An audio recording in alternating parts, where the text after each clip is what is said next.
Hello everyone, তো চলো আজকে আবারও একটা মিনি ব্লগ নিয়ে চলে আসলাম তোমাদের কাছে। তো আজকে আমরা কিন্তু এসেছি একটা অন্নপ্রাশন বাড়িতে।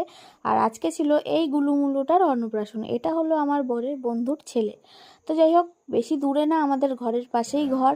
তো আমিও একটু কোলে করে নিয়ে নিলাম ওকে, যাতে একটু তোমাদেরকে ভালোভাবে দেখাতে পারি। বাট ওর তো মুখ অন্য দিকেই আছে, খালি আমাদের কারোর দিকে আর দেখছেই না, সেভাবে ক্যামেরার দিকেও তাকাচ্ছে না। তো যাই হোক, চলো আজকের মেনু কি কি আছে সেটাও তোমাদের দেখাবো। খাওয়া দাওয়া তো জম্পেশ করেছি, কিন্তু আবার কিছুই খাইনি, সেটাই তোমাদের কাছে দেখাবো।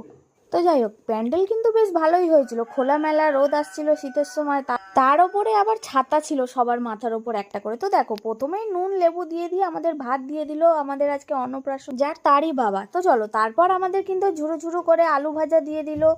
তো যাই হোক, পৃথিবীতে খুব কম মানুষই আছে যারা এই আলু ভাজাটা খেতে ভালোবাসে না, তার ব্যতিক্রম আমিও না। যাই হোক, এখন কিন্তু আমাদের একদম ঘন ঘন মাছের মাথা দিয়ে ডাল দিয়ে দিল। আজকের আমার খাবার কিন্তু শুধু এটাই, আমি আর কিচ্ছু খাবো না, শুধু একটা মাছ নেব। তো দেখতেই পাবে তোমরা, দেখো তোমরা হয়তো অনেকে ভাবতেই পারো আমাকে দেখে যে আমি অনেক খাই অনেক খাই, কিন্তু আসলে না। তারপরে আবার এঁচোড় তরকারি এসেছিলো, আমাকে বললাম যে অল্প একটুখানি দাও, তো অল্পই দিল। তারপরে আবার কেটু মাছ দিয়ে ভাত খেয়ে আইসক্রিম নিয়ে হজমলা নিয়ে বাড়ি চলে আসলাম। মাংস টাংস কিছুই খাইনি।